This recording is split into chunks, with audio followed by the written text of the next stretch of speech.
That was in my kids' preteen years. And talk to you a little bit about what had happened. At that time, I was a regular runner. Yes, I still was a little bit on the overweight side, but I ran a good 35 miles a week. During that time frame, because of being a little overweight, I would have problems with my knees, and so I would ice my knees every night after I ran. And then sometimes when I was sleeping, I would have my foot, a cramp would get in, and my toes would turn down. And the only way that I could get that cramp out of my foot was to get up and to walk around the bed until it would finally subside. I would go back to sleep, and that was the night. But it was a regular thing. Now let me take you to a time that I came home and I just had run my normal run, came back, iced my knees, and then had eaten supper with my 2 children and my wife. After supper, they went upstairs to their own individual rooms, my children did, and my wife decided to do the dishes. Meanwhile, I decided to sit down and to look at baseball scores on the internet. As I was looking at the internet, I thought I heard my daughter. Ah! Was that my daughter? Ah! Yes, it was my daughter. I didn't know what had happened.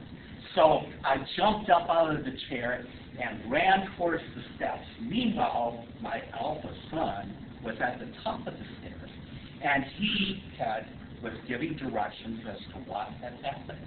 He says, Jill has an attack in her foot. Well, as I was running up the stairs, I realized how bad it can be when you have a cramp in your foot. But I also knew exactly what the remedy would be. And that remedy is what I was going to do with her. So I get up there. She's in the middle of her bed, yelling and crying, holding her foot with both hands. And I said, Jill, you must get up and walk on it. She says, no, Daddy, no. I grabbed her by her shoulders and actually pulled her up out of bed, grabbed a hold of her, and I'm walking down the hallway when my wife showed up.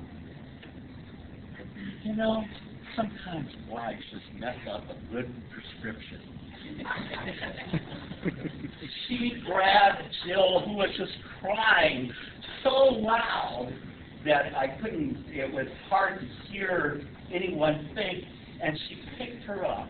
Well, here she picked her up and kissed her and calmed her down a little bit. Strangely enough, Jill sort of stopped crying, even though she wasn't walking like I had done. Guess what? Jill didn't have an attack in her foot. She had a flat in her foot. It was a thumbtack that had come loose from her bulletin board, and it was stuck right flat in the bottom of her foot. Well, I sort of stand there while my wife pulls the tack out of the bottom of her foot. Amazingly, she stops crying pretty much when the tack was removed. And she got some Bactine and some Band-Aids and you know, kissed her and to make her feel better. Meanwhile, I decided, gee, I wonder what was happening on those baseball scores. So I walked back downstairs, realizing that I must have misunderstood what had been said. That goes to show you that even the greatest dad can make a mistake. Thank you.